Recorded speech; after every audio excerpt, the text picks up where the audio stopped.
Good evening and welcome to Arizona Illustrated for Thursday, the 20th of September 2012. I'm Tony Paniagua. The Tucson Hispanic Chamber of Commerce is releasing a report today on the Hispanic market in Tucson and surrounding communities. The third annual Datos Tucson provides a detailed review and analysis of the growing economic impact of the Hispanic market in southern Arizona. Luis Carrion has that story. Tucson is a city that appears to be at the cusp of some major changes, with a new light rail project that will link neighborhoods and construction taking place around every corner. But according to some business leaders in the community, there are also changes taking place in the demographics of our area. By 2030, they're estimating Pima County to be a majority Latino. So beyond business and education and healthcare, that certainly impacts the voter base in our community also. Leah Marquez Peterson is the president of the Tucson Hispanic Chamber of Commerce, an organization that she says provides support for the business community throughout Pima County. When businesses join the Tucson Hispanic Chamber, they're obviously interested in the fast-growing Hispanic market. We help them once they join the chamber by providing Latino Marketing 101 workshops.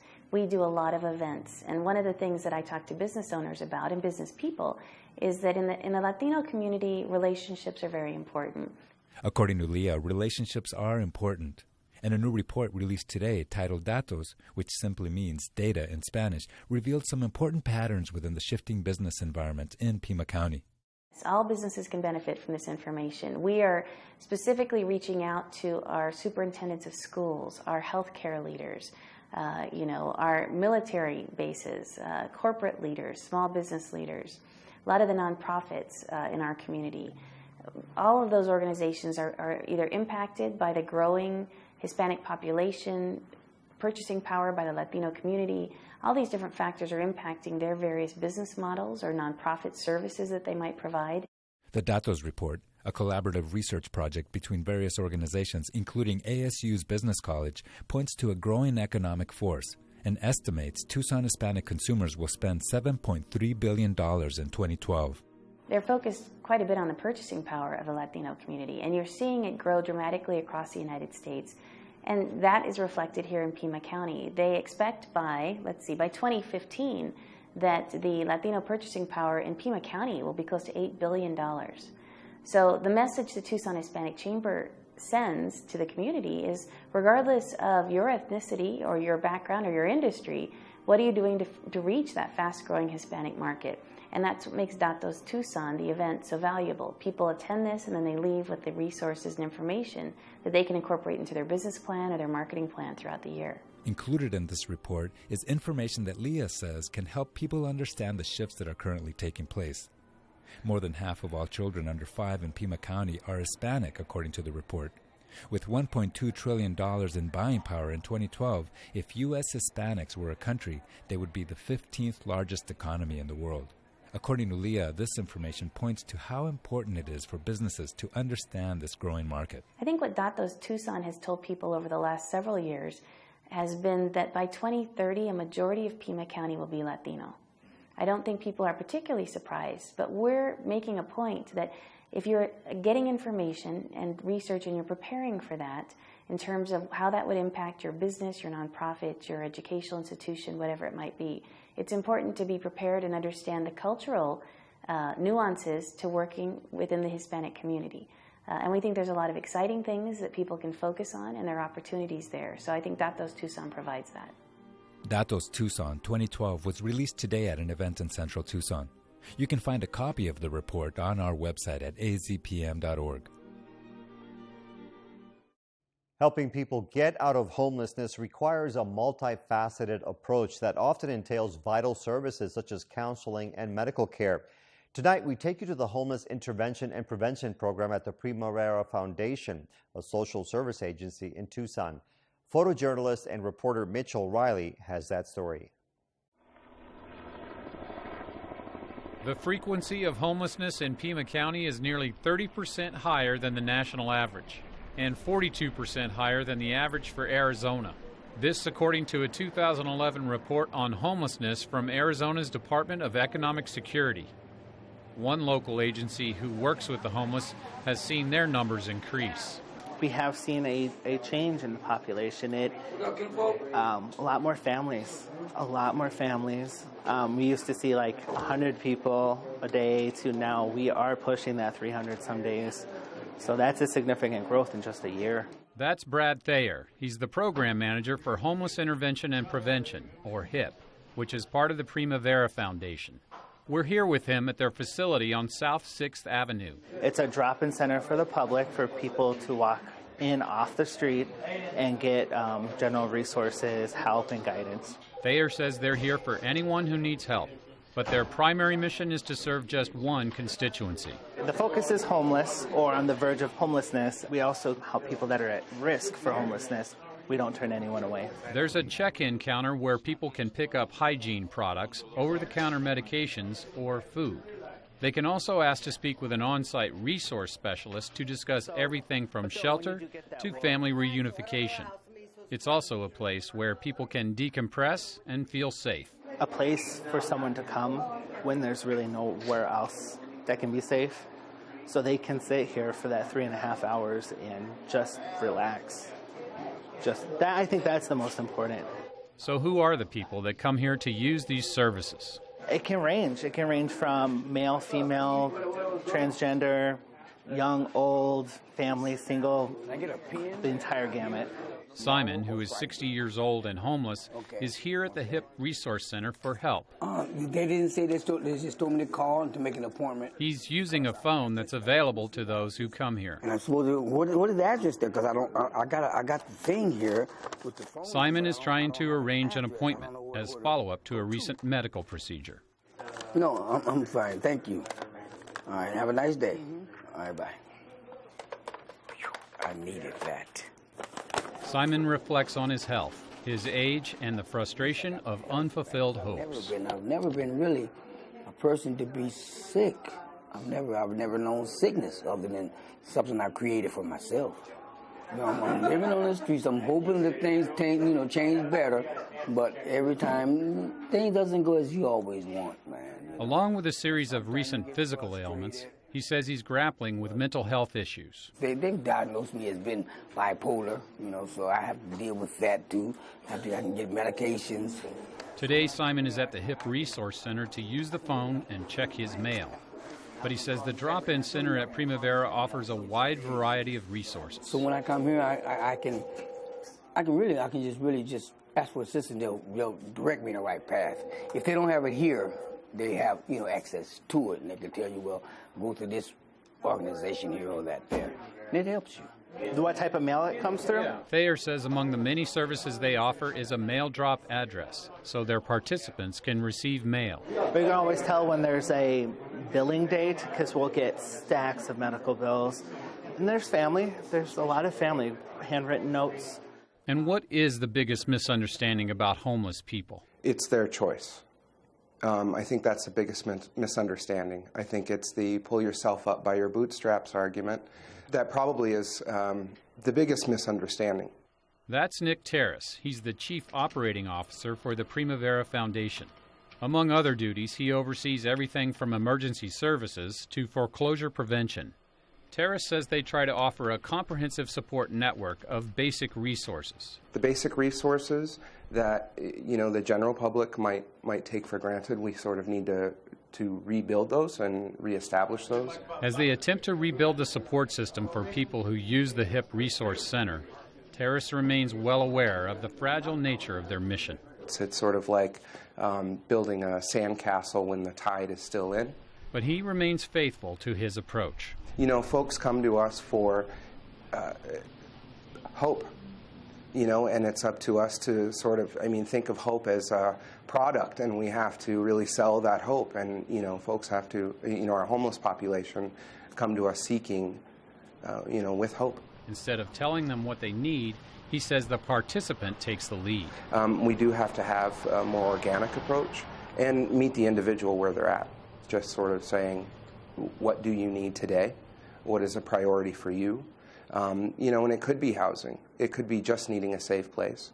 It could be, particular skills to employment. It could be family reunification. It could be getting mental health needs taken care of. Meeting the individual where they're at is a common refrain here. Resource specialist, we can get Brad Thayer is doing exactly that. But if you end up getting those papers, we can definitely refer you over to legal aid, and they can get you in it and have representation. Meeting them where they're at means providing everything from legal aid to toiletries. Okay, I just need lotion, Tylenol, or Vaseline. I have that. That rapport and trust building begins right from the start. Thayer explains. I treat everyone the same. We always sit with each individual that walks in through that door one-on-one. So they get to tell us about them, and we get to tell them about us and what we can do and really work together. It's really developing that partnership. It even starts off, what brought you here today? Back to Simon. He says he's grateful for the assistance he receives here. It's a facility that's very much needed and appreciated by people that are in this situation. We really need something like this, and it's helpful, very helpful. In a struggling economy with growing numbers of homeless and government cuts to social service programs, the HIP Resource Center seeks to fill the gap. For more information about the Primavera Foundation and the Homeless Intervention and Prevention Program, go to azpm.org. A local nonprofit community arts and education group is holding a celebration tomorrow as it begins a new chapter in Tucson. The organization is called the Tucson Arts Brigade, and Jodi Netzer is here to tell us more about its work and the festivities on Friday. Netzer is the Director of Outreach and Marketing. Jodi, thanks for being here. Thanks. It's so great to be here, Tony. So the Tucson Arts Brigade was founded in 1996. What is its goal? What is its mission? Well, we do community development through the arts. We work with youth and elders and bring people together.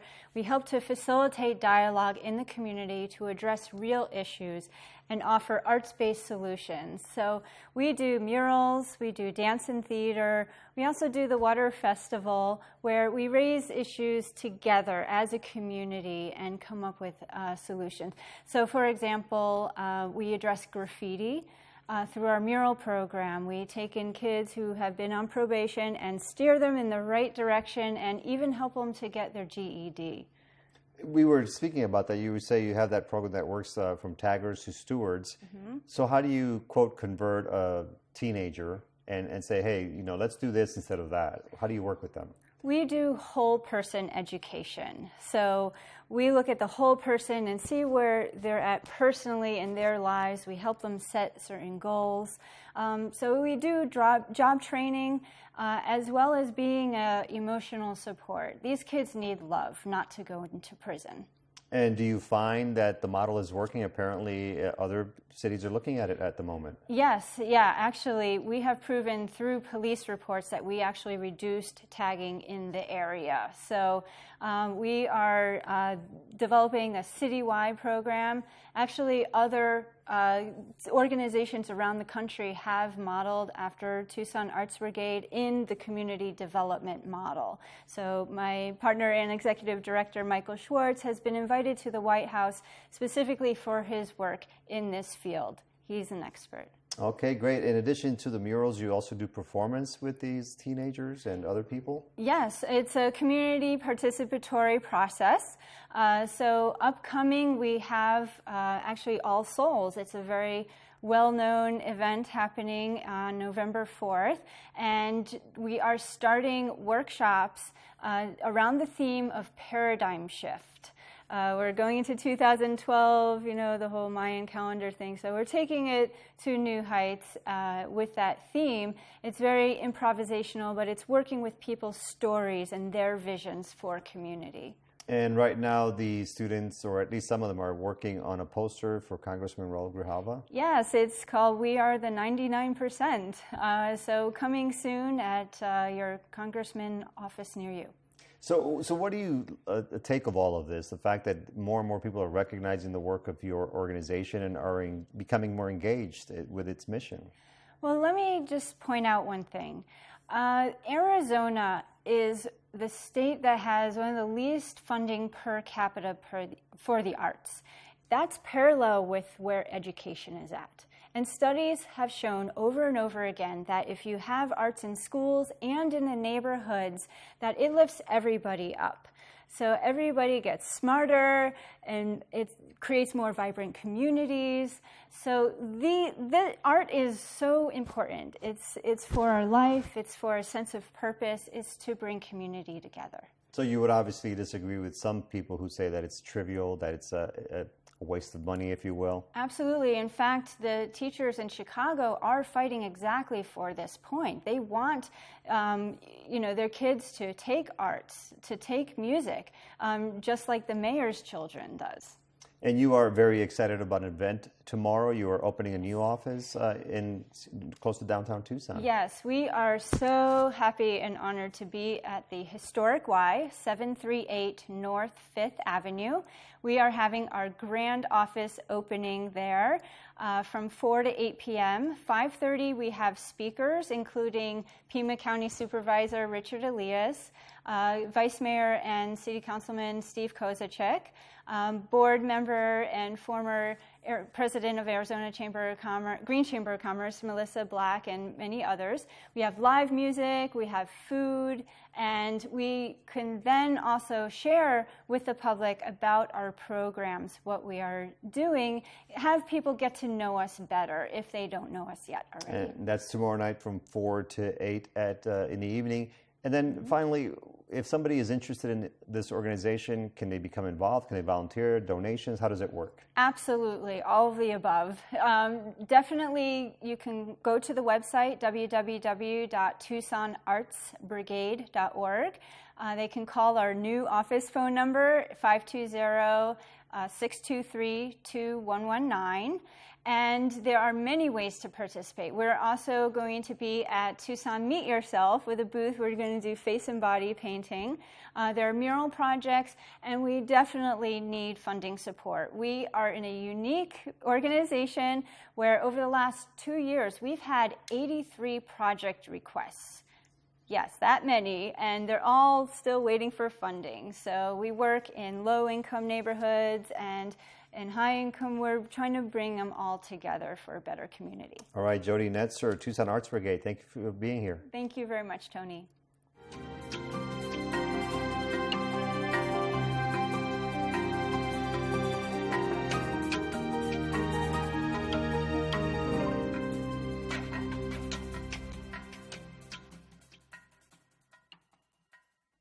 Shakespeare in the Park presentations have become a popular way for people to enjoy the famous plays of this famous writer while spending some time outdoors once our temperatures finally begin to cool off.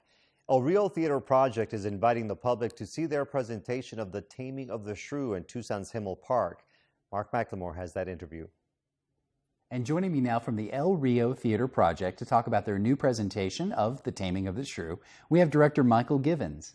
And in costume, actor Ian Hodges, who plays a role in the performance. We'll talk about that in a moment. Yes. But first, Michael, give us a nutshell history of what the Rio Theater Project is. The Rio Theater Project started 6 years ago. This is our 6th annual Shakespeare in the Park. It was born out of my love for theater. Once you get the theater in your blood, it's hard to get it out.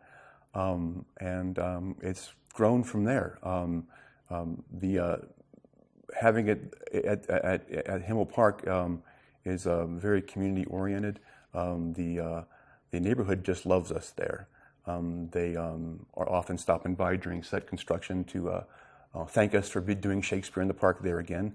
And people often walk their dogs to the park in the evening and stop and watch the rehearsals. Shakespeare really embraces the humanity of mankind.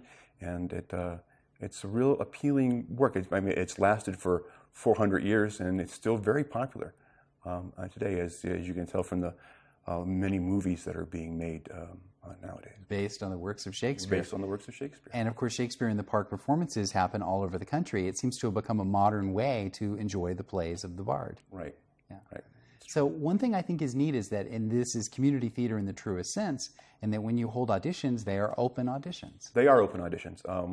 I do a press release in different publications in town, and people come and audition, and We get anywhere from people who have been in the theater for many years through many different theater companies in town to people who have never been on stage before. So it's very exciting. What was some of the reasoning that went into choosing The Taming of the Shrew for this year's performance? On the onset, I go through and I read several different Shakespeare plays.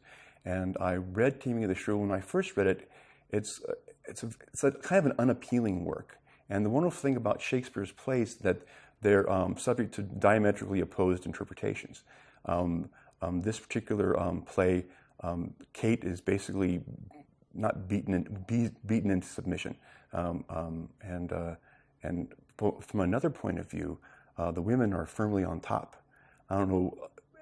In my experience, when I grew up in a very patriarchal family, and Dad was in charge and was the authoritarian, and Mom ran everything.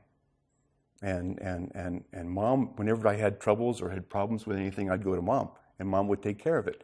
And the beauty of it was that Mom made Dad think that he was in charge. So that's kind of the whole take and where I'm going with the Taming of the Shrew. There's a lot of slapstick, there's a lot of physical comedy. And yeah, I like that. Well, Ian, tell us a little about your role. Well, I'm primarily an actor, and I play the role of Tranio, servant to one of the characters. But on the behind-the-stage kind of thing, I serve with the board of directors with Michael. I also help out in other things, setting up, building the stage. We actually have to, every year, build the stage, get it moved out to the park where there's been nothing but a green hill before. So that's quite an undertaking. And what about costuming?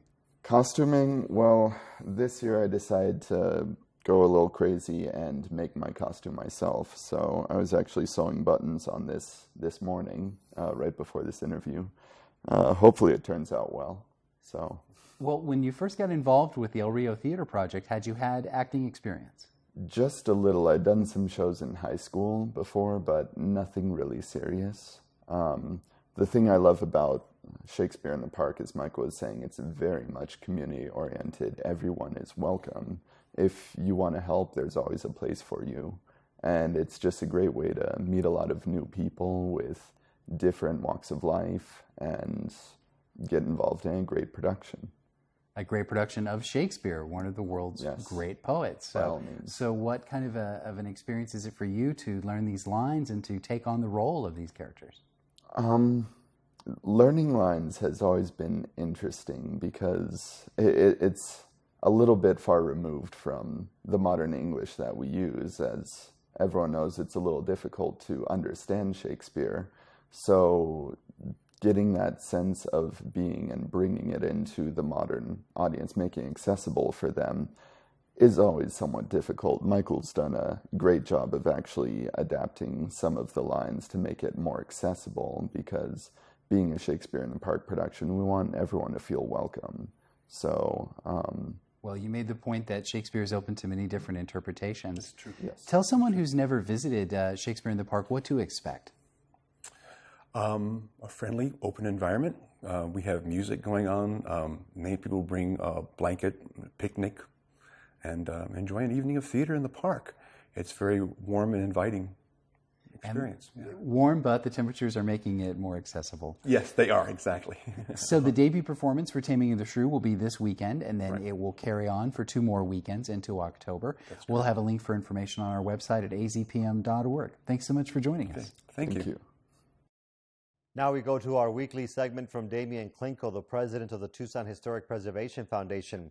Klinko joins us with informative and educational details about some of the interesting architecture, history, or culture in our region.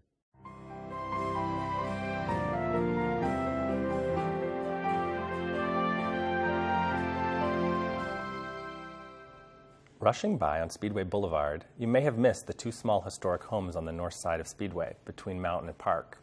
They're surrounded by the Law School and the Eller School of Business. One of these territorial-era homes, the Smith House, has been carefully restored. And although the other has languished, that's about to change with the upcoming restoration financed by a commitment from the University of Arizona and the ongoing support from the Preservation Studies program. Professor George E.P. Smith moved to Arizona in 1900, where he established and directed the Department of Engineering and Physics. In 1904, Professor Smith purchased 2 pieces of property along Speedway Boulevard, approximately 1/2 mile from the university campus at Old Main. Later that year, Smith built an elegant Victorian house northeast of Speedway in preparation for his marriage. 2 years later, in 1906, the second house was built next door for Professor William Austin Cannon. After receiving his PhD from Columbia University and researching at the New York Botanical Gardens, Dr. Cannon arrived in Tucson in 1902 to be the first resident botanist at the Desert Botanical Laboratory on Tumamoc Hill. The laboratory was the first research institution to study North American desert ecology. Cannon later sold the home to Professor Andrew Elcott Douglas, an astronomer whose greatest accomplishment was perfecting the science of dendrochronology, or tree ring dating. The campus of the University of Arizona has since grown to encompass these 2 houses. During the 1980s, in recognition of the exemplary architecture of the Smith House and the prominent scientists who lived at the Cannon Douglas House, both properties were listed on the National Register of Historic Places. The Smith House demonstrates the benefit of preservation strategies. It's been maintained and adaptively reused to accommodate the Preservation Studies program. The University of Arizona should be applauded for this commitment to historic preservation.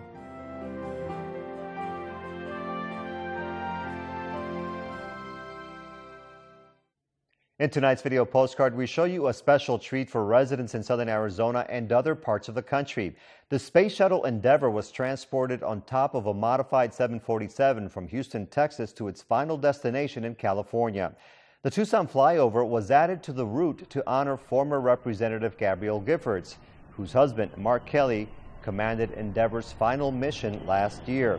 The Space Shuttle's permanent home will be the California Science Center in Los Angeles.